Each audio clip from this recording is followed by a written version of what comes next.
Ibadah di Minggu Youth for Peace ini kita mulai dengan pengakuan bahwa pertolongan kita datang dari Allah Sang Pencipta langit dan bumi, yang dalam kasih dan kesetiaannya tidak pernah meninggalkan buah pekerjaan tangannya.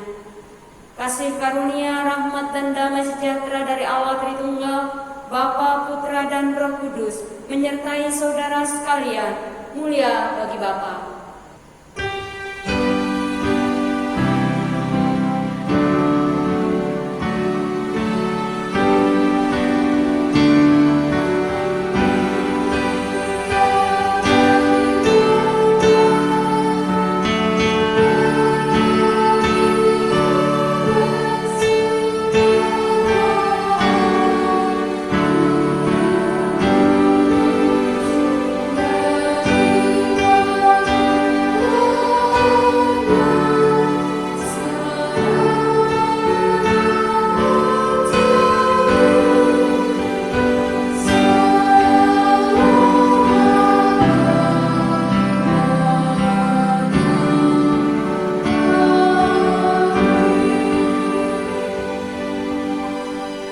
Firman Tuhan dalam Mazmur 145 ayat 8 dan 9 berbunyi demikian. Tuhan itu pengasih dan penyayang, panjang sabar dan besar kasih setianya. Tuhan itu baik kepada semua orang dan penuh rahmat terhadap segala yang dijadikannya. Amin, amin, amin.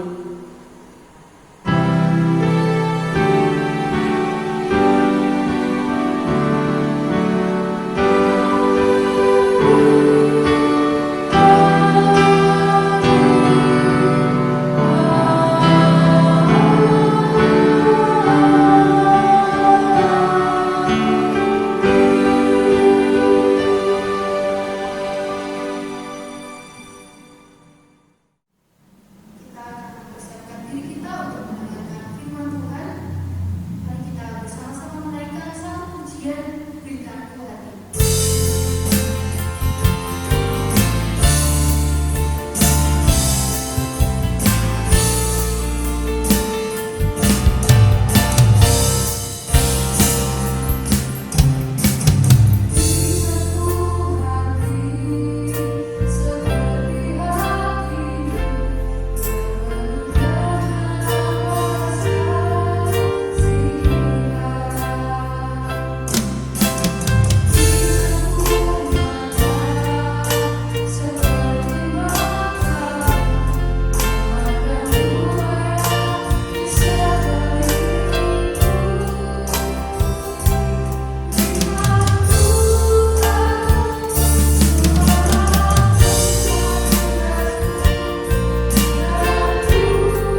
Mari kita berdoa. Bapa di dalam surga, kami akan bersama-sama membaca dan merenungkan firman-Mu. Tolong kami semua yang mendengarkan dan begitu juga hamba-Mu yang menyampaikan. Dalam nama Tuhan Yesus kami berdoa. Amin. Selamat pagi Bapak, Ibu, dan saudara yang terkasih di dalam nama Tuhan Yesus Kristus. Di pagi hari ini kita akan sama-sama membaca dan merenungkan firman Tuhan dari Yunus pasal 4 ayat 1 sampai 11. Yunus pasal 4 ayat 1 sampai 11 di bawah tema antara yang murka dan yang berbelas kasihan. Beginilah firman Tuhan. Tetapi hal itu sangat mengesalkan hati Yunus. Lalu marahlah ia dan berdoalah ia kepada Tuhan, katanya, "Ya Tuhan, bukankah telah kukatakan itu ketika aku masih di negeriku? Itulah sebabnya maka aku dahulu melarikan diri ke Tarsis, sebab aku tahu bahwa Engkaulah Allah yang pengasih dan penyayang, yang panjang sabar dan berlimpah kasih setia, serta yang menyesal karena malapetaka yang hendak didatangkannya. Jadi sekarang ya Tuhan, cabutlah kiranya nyawaku, karena lebih baik aku mati daripada hidup." Tetapi firman Tuhan, "Layakkah engkau marah?" Yunus telah keluar meninggalkan kota itu dan tinggal di sebelah timurnya. Ia mendirikan di situ sebuah pondok dan ia duduk di bawah naungannya, menantikan apa yang akan terjadi atas kota itu. Lalu atas penentuan Tuhan Allah, tumbuhlah sebatang pohon jarak melampaui kepala Yunus untuk menaunginya, agar ia terhibur daripada kekesalan hatinya. Yunus sangat bersukacita karena pohon jarak itu. Tetapi keesokan harinya, ketika fajar menyingsing, atas penentuan Allah, datanglah seekor ulat yang menggerek pohon jarak itu sehingga layu. Segera sesudah matahari terbit, maka atas penentuan Allah, bertiuplah angin timur yang panas terik, sehingga sinar matahari menyakiti kepala Yunus. Lalu rebahlah ia lesu dan berharap supaya mati. Katanya, "Lebih baiklah aku mati daripada hidup." Tetapi berfirmanlah Allah kepada Yunus, "Layakkah engkau marah karena pohon jarak itu?" Jawabnya, "Selayaknya lah aku marah sampai mati." Lalu Allah berfirman, "Engkau sayang kepada pohon jarak itu, yang untuknya sedikit pun engkau tidak berjerih payah, dan yang tidak engkau tumbuhkan, yang tumbuh dalam satu malam dan binasa dalam satu malam pula.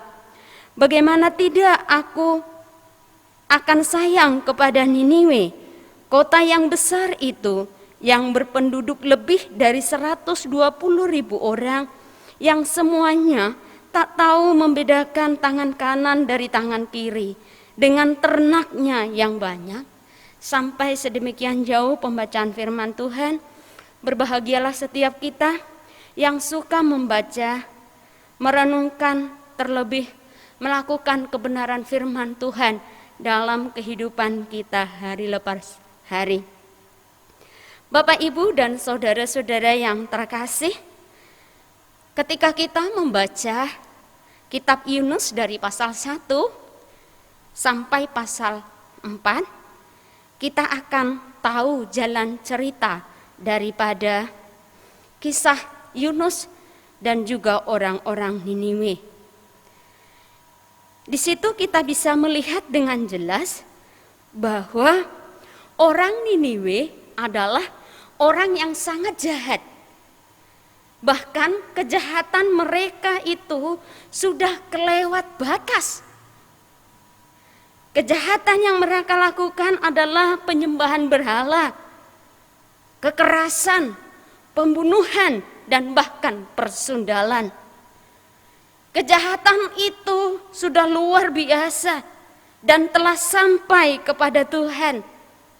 Maka jika orang Niniwe tidak bertobat, mereka tidak berbalik dari jalannya yang jahat, mereka berjalan di jalan yang benar, mereka tidak berubah menjadi orang yang baik, maka Tuhan akan membinasakan Niniwe dan isinya.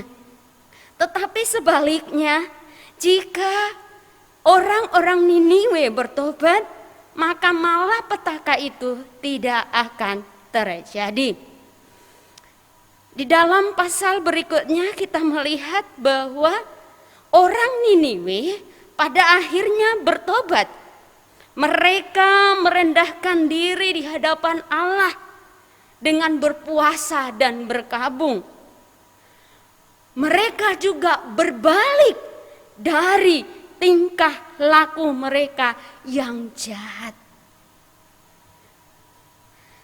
Karena pertobatan mereka itu, akhirnya Niniwe tidak jadi ditunggang balikan. Niniwe tidak jadi dihancurkan. Pertobatan Niniwe mengetuk pintu rahmat Allah. Tetapi sangat ironis sekali bahwa tindakan kasih Allah atas orang Niniwe sangat mengesalkan hati Yunus. Di pasal 4 yang sudah kita baca, Yunus tidak senang dengan pertobatan Niniwe. Padahal Yunuslah yang menyampaikan seruan tentang murka Allah, peringatan Allah, dan pintu pertobatan bagi orang Niniwe. Meskipun demikian, dia tidak senang melihat pertobatan daripada orang Niniwe. Aneh memang, tetapi itu adalah sebuah kenyataan di mana orang Niniwe bertobat. Maka Tuhan tidak jadi mendatangkan malapetaka kepada Niniwe dan isinya. Murka Tuhan tidak menjadi menyala-nyala terhadap Niniwe. Belas kasihan Tuhan nyata atas Niniwe. Melihat itu, Yunus tidak senang, bahkan dia marah. Di pasal 4 ayat yang pertama. Menarik Bapak Ibu Saudara, bahwa kemarahan Yunus itu disampaikan dengan jujur kepada Allah di dalam doanya. Yunus berkata, "Saya tahu betul bahwa Tuhan adalah pengasih dan penyayang, yang panjang sabar dan berlimpah kasih setia, serta yang berbelas kasihan, sehingga tidak jadi mendatangkan malapetaka." Yunus berkata demikian. Tetapi Yunus tidak setuju dengan tindakan Allah yang berbelas kasihan. Bahkan saking marahnya Yunus merasa lebih baik dia mati daripada hidup. Ia berkata kepada Tuhan, "Jadi sekarang ya Tuhan, cabutlah kiranya nyawaku, karena lebih baik aku mati daripada aku hidup." Di ayat yang ketiga. Perkataan Yunus ini sungguh tidak masuk akal. Meskipun demikian, Yunus tetap jujur terhadap perasaannya. Dia utarakan kepada Tuhan. Mendengar perkataan Yunus itu, Tuhan tidak memarahi Yunus. Tuhan tidak langsung menjatuhkan hukuman kepada Yunus. Tuhan tidak murka kepada Yunus. Tapi Tuhan menjawab Yunus, "Layakkah engkau marah? Jawaban ini sangat singkat, tetapi ketika dipikir-pikir justru maknanya sangat dalam sekali. Layakkah engkau marah? Meskipun demikian, sepertinya Yunus tidak begitu peduli dengan jawaban Tuhan. Sehingga di ayat berikutnya Yunus mendirikan sebuah pondok di sebelah timur Niniwe. Dia tidak pulang ke negerinya, tetapi ia memilih berada di sebelah timur Niniwe. Dia mendirikan pondok di sana. Yunus duduk di bawah naungan pondoknya dan menantikan apa yang akan terjadi atas kota Niniwe. Ayat 5. Kemungkinan Yunus masih berpikir bahwa pertobatan Niniwe itu pura-pura. Paling Allah nanti mengerti bahwa apa yang dilakukan Niniwe itu tidak tulus, sehingga Allah akan menghukum Niniwe. Melihat apa yang dilakukan oleh Yunus, Tuhan tidak tinggal diam. Melihat Yunus yang sakit, Tuhan tidak membiarkan Yunus sakit.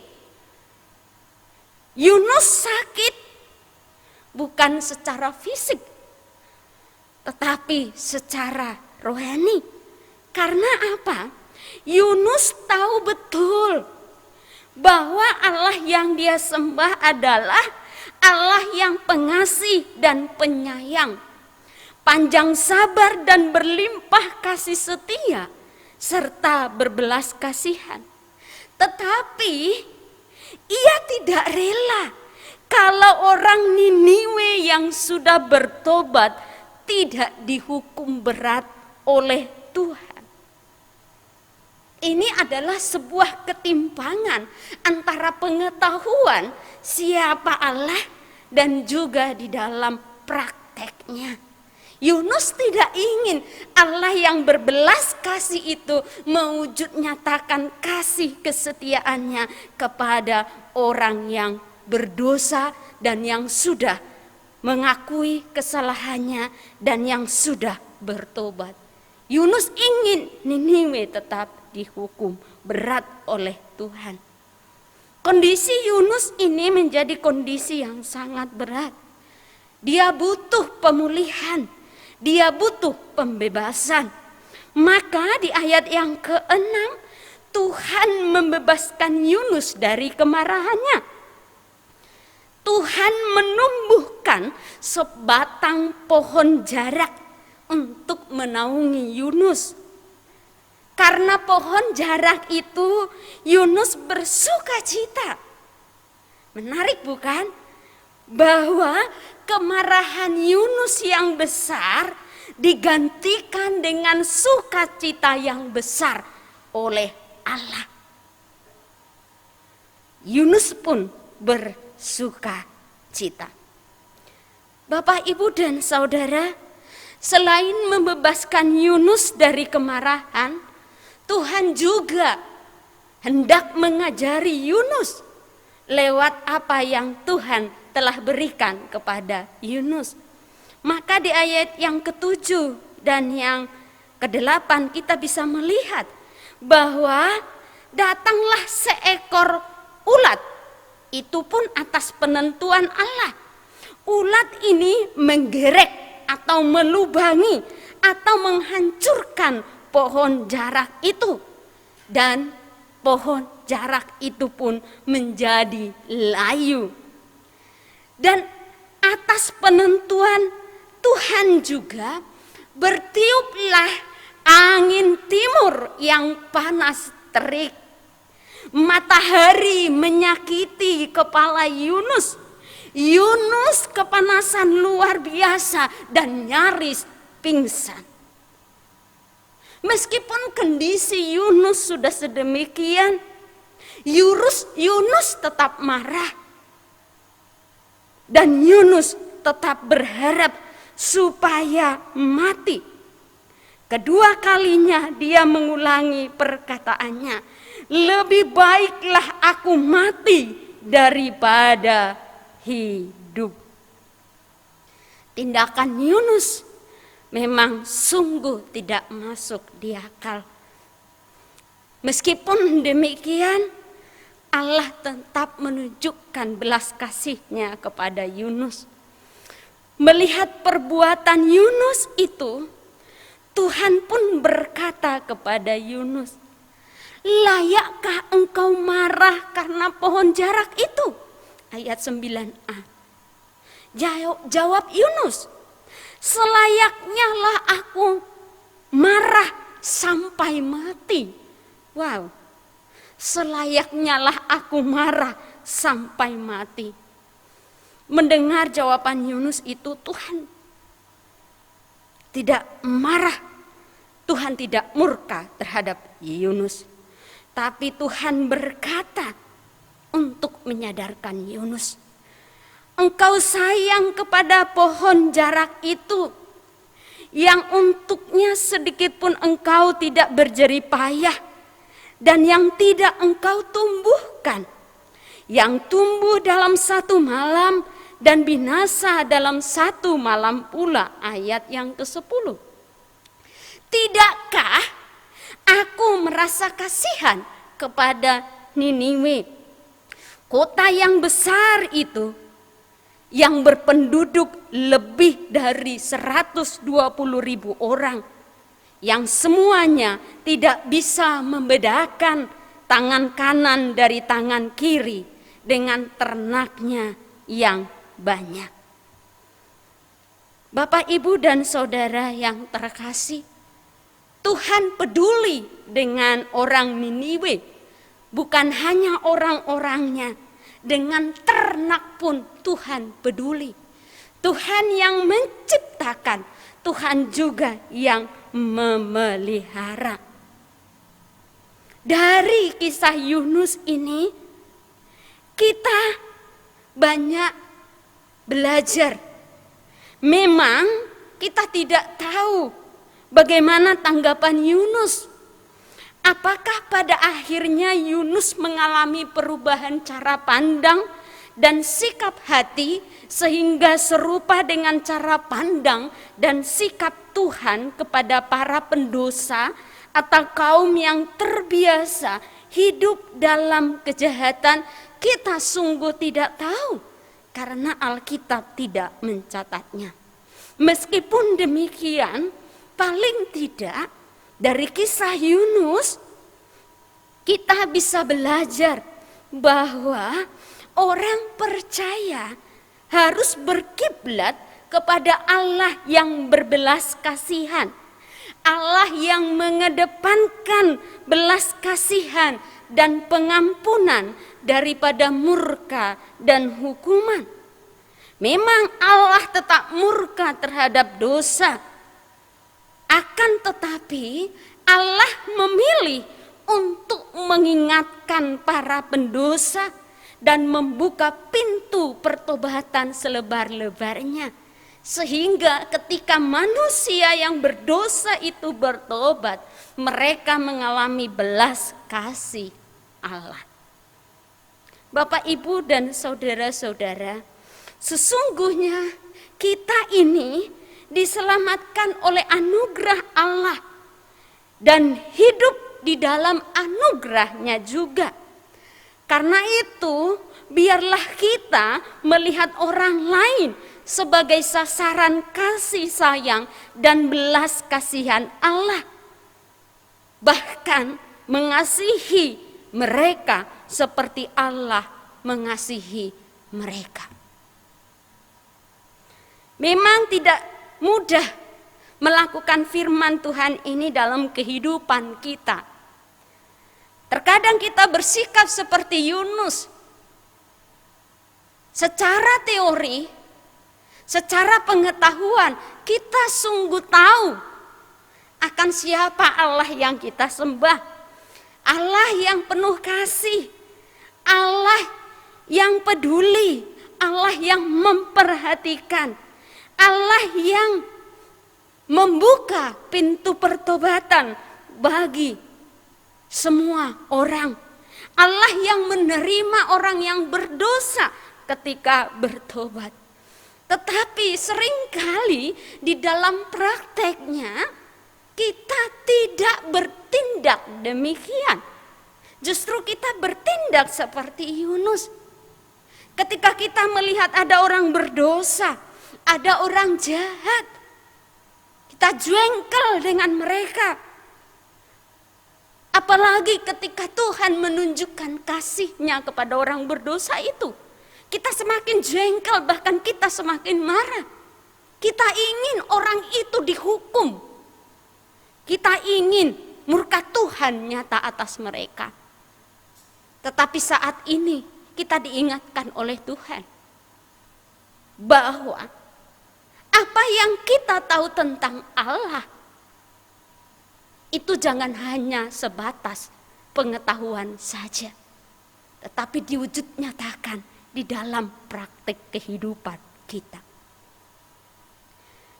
Mungkin saat ini kita mengalami banyak kesulitan dan berpikir tidak sempat lagi memikirkan hal-hal yang demikian. Tetapi di dalam segala keberadaan kita, Tuhan mau supaya firman itu terwujud nyata di dalam kehidupan kita. Supaya kita memiliki sudut pandang seperti sudut pandang Allah. Kita melakukan apa yang Allah lakukan di dalam kehidupan kita. Itu yang Tuhan inginkan. Mari kita semua bergerak, maju, melakukan firman Tuhan di dalam kehidupan kita hari selepas hari. Kita mengasihi orang-orang yang ada di sekitar kita. Bahkan orang berdosa sekalipun kita mengasihi mereka. Karena Tuhan mengasihi orang yang berdosa. Dan Tuhan menanti supaya orang yang berdosa itu kembali kepadanya. Atau mungkin saat ini justru diri kitalah yang penuh dengan dosa. Kitalah yang melakukan kejahatan yang luar biasa di hadapan Allah. Dan Tuhan menunggu setiap kita untuk bertobat, berbalik dari jalan kita yang salah. Inilah waktunya kita menyadari kesalahan kita. Kita bertindak seperti orang Niniwe. Kita datang kepada Tuhan. Kita berpuasa. Kita berkabung. Kita mengakui segala kejahatan dosa-dosa kita. Minta ampun dan berbalik dari jalan kita yang jahat. Kita kembali ke jalan yang benar. Kita melakukan firman Allah. Maka saat itu juga belas kasihan Allah dinyatakan atas kita. Kita diterima dengan sepenuh hati oleh Allah. Jika kita hidup di dalam Tuhan, perkara yang lain Tuhan akan memeliharanya. Karena Dia Allah yang menciptakan kita. Dia juga yang akan memelihara hidup kita. Kini, besok, bahkan sampai selama-lamanya. Kiranya kebenaran firman Tuhan ini boleh semakin meneguhkan iman percaya kita dan memampukan kita untuk bisa memiliki cara pandang dan sikap seperti Tuhan kepada orang-orang yang ada di sekitar kita. Tuhan Yesus memberkati. Amin. Mari kita berdoa. Bapa di dalam surga, kami bersyukur untuk firman yang sudah kami renungkan bersama. Tolonglah kami supaya kami boleh menjadi pelaku-pelaku firman-Mu. Karena itulah sesungguhnya yang Tuhan kehendaki dalam kehidupan kami. Kami bersyukur untuk pemeliharaan dan penyertaan-Mu dalam kehidupan kami hari lepas hari. Kami terus percaya Tuhan akan menjaga dan melindungi kami di dalam melewati akan hari-hari selanjutnya. Kami serahkan seluruh jemaat-Mu ke dalam tangan pengasihan-Mu. Biarlah Tuhan yang campur tangan, Tuhan yang memberkati di dalam segala pergumulan yang ada, Tuhan yang menolong, sehingga jemaat-Mu Tuhan sungguh-sungguh boleh merasakan akan campur tangan dan pertolongan Tuhan dalam kehidupannya. Berkati kehidupan iman supaya sungguh-sungguh boleh berjumpa secara pribadi dengan Yesus Kristus, dan setiap kami Tuhan boleh menjadi pengikut-Mu yang setia. Kami serahkan ya Bapa untuk seluruh usaha pekerjaan jemaat-Mu. Biarlah Tuhan sendiri yang memberkatinya, sehingga apa yang dikerjakan di dalam Tuhan boleh Tuhan jadikan berhasil. Kau cukupkan kebutuhan hari lepas hari. Jemaat-Mu yang membutuhkan pekerjaan daripada Tuhan, Tuhan yang berikan yang terbaik sesuai dengan waktu dan kehendak-Mu. Anak-anak-Mu yang belajar, berkati mereka, Tuhan tolong mereka, meskipun belajar secara online, supaya mereka boleh mengerti apa yang mereka pelajari. Tuhan tambahkan hikmat kebijaksanaan yang datangnya daripada Tuhan, supaya anak-anak-Mu ini berhasil di dalam studinya dan juga masa depannya. Kami percayakan kepada-Mu Tuhan, Kau berikan masa depan yang terbaik, masa depan yang cerah buat anak-anak-Mu ini. Kami serahkan juga untuk jemaat Tuhan yang saat ini dalam kondisi yang lemah tubuh, yang sakit dan membutuhkan kesembuhan, pemulihan daripada Tuhan. Biarlah Tuhan yang menolong setiap jemaat-Mu ini. Tuhan yang berkenan menumpangkan tangan-Mu yang penuh dengan kuasa. Kau sembuhkan dengan bilur-bilur-Mu di dalam nama Tuhan kami Yesus Kristus. Sehingga segala sakit penyakit boleh Tuhan angkat dari tubuh jemaat-Mu ini Bapa. Kami serahkan juga ya Tuhan untuk makanan minuman yang dikonsumsi maupun obat-obatan. Tuhan memberkati supaya itu menjadi satu sarana yang Tuhan pakai untuk kesembuhan mereka. Tuhan anugerahkan sukacita supaya mereka boleh tetap beriman teguh kepada Tuhan di tengah sakit yang mereka alami saat ini.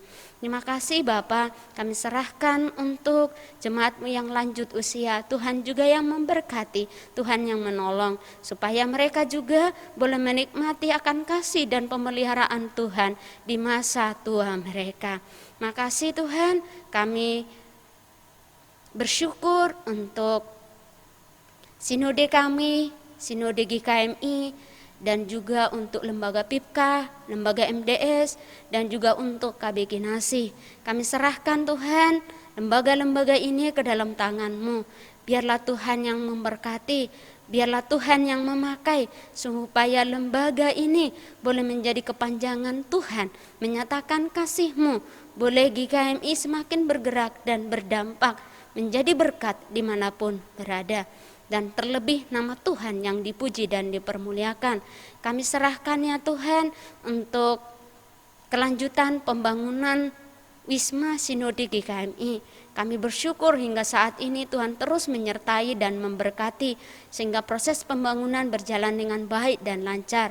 Para tukang yang menukangi, biarlah Tuhan juga yang berkati kesehatan mereka.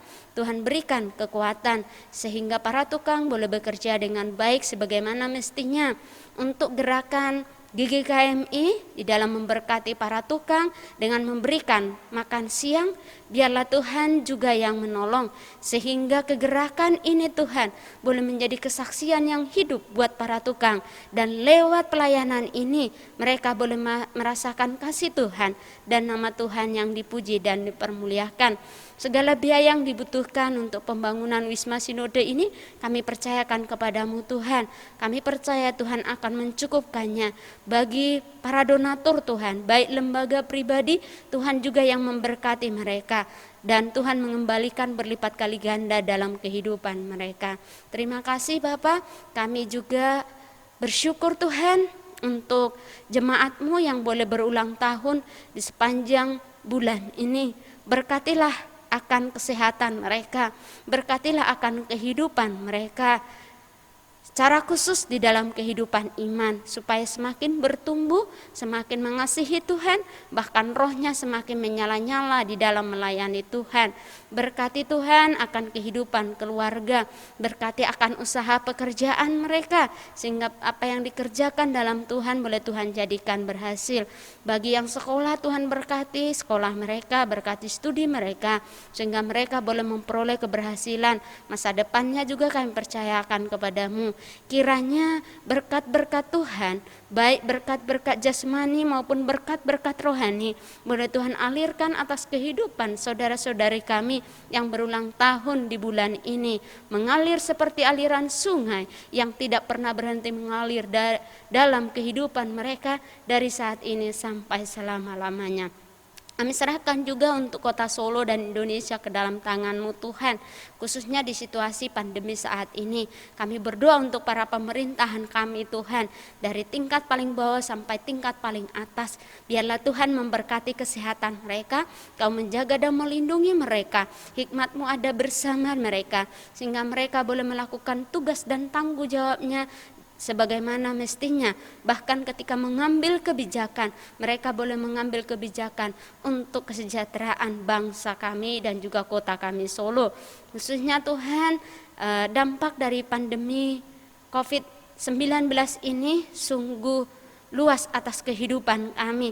Biarlah Tuhan yang menolong para pemerintahan kami secara khusus di bidang ekonomi, supaya perekonomian Indonesia boleh mengalami kebaikan ya Tuhan. Terima kasih Bapa, kami serahkan untuk seluruh rakyat Indonesia, mampukan kami untuk kami boleh melakukan bagian kami masing-masing sebagaimana mestinya.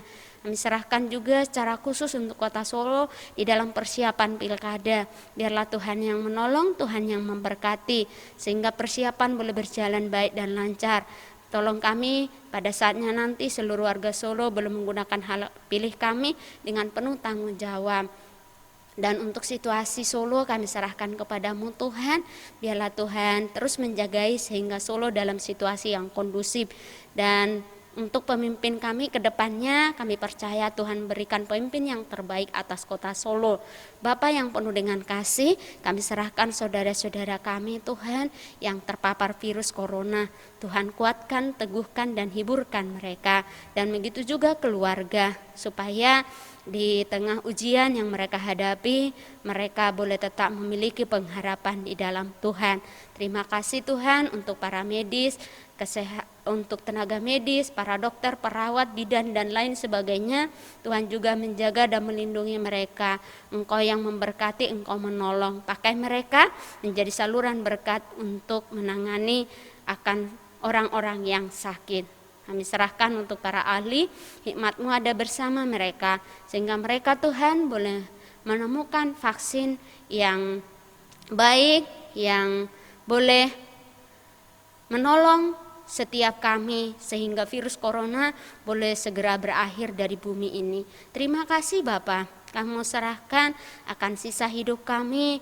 Kami serahkan seluruh jemaat-Mu ke dalam tangan pengasihan-Mu. Kami percaya berkat-berkat Tuhan, penyertaan Tuhan akan senantiasa Tuhan nyatakan dalam kehidupan kami hari lepas hari. Dalam satu nama Tuhan kami Yesus Kristus, kami berdoa dan mengucap syukur. Amin. Bapak Ibu Saudara, tiba saatnya kita untuk mengakhiri ibadah kita pada pagi hari ini. Kita akan melanjutkan aktivitas kita masing-masing, dan kita tidak perlu takut karena bersama Bapak kita akan selalu bersukacita. Kita tidak perlu takut atau cemas karena ada Bapak. Kita selalu dapat bersandar kepada-Nya yang kekal.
Kristus, marilah kita baik-baik mendengarkan suara Tuhan dan melakukan dengan setia akan segala perintah-Nya dalam kehidupan kita hari lepas hari, sehingga berkat-berkat Tuhan menjadi bagian kita.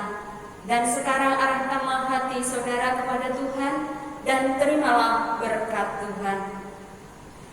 Diberkatilah engkau di kota dan di desa dan dimanapun engkau berada. Diberkatilah rumah tanggamu dan anak keturunanmu. Diberkatilah studimu. Diberkatilah masa depanmu. Diberkatilah engkau pada waktu masuk dan diberkatilah engkau pada waktu keluar. Dan kiranya Tuhan memerintahkan berkat ke atasmu di dalam segala usaha dan pekerjaanmu, serta memberi engkau damai sejahtera di dalam nama Bapa dan Putra dan Roh Kudus, kini dan sepanjang segala masa. Amin.